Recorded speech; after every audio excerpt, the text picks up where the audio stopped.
Muling tiniyak ng Department of Health ang kahandaan ng ating bansa laban sa nakamamatay na sakit na Ebola virus. Ito ay sa harap ng patuloy na pagtaas ng bilang ng mga tinamaan at namatay dahil sa naturang virus. Si Joseph Parafina sa detalye.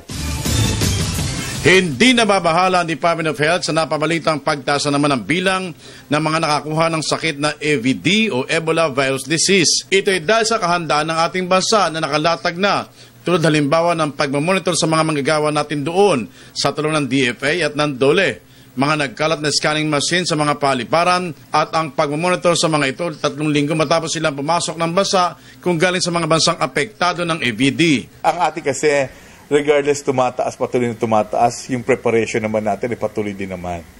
So wala namang factor na gagawin. Habang patuloy na tumataas yun, regardless kung patuloy na tumataas while the threat is there or kahit na sabihin mo nagplateau na yung number of cases nila, ang preparedness dapat dito sa Philippines should be addressed. Kaya ginagawa natin yan. Niliwanag din ng DOH na hindi sila nagpakalat ng balitang sapat na ang mga scanning lamang sa mga paliparan para di makapasok ang EVD sa bansa. Wala rin naman kami sinabi na enough on thermal scan, di ba? Kung re-reviewin nyo lahat ng interview namin, we never said thermal scan is enough. Ang sinabi lang namin, thermal scan is isang paraan din niya para mas ma-filter pa o mas ma-screen yung mga pumasok na may sintomas.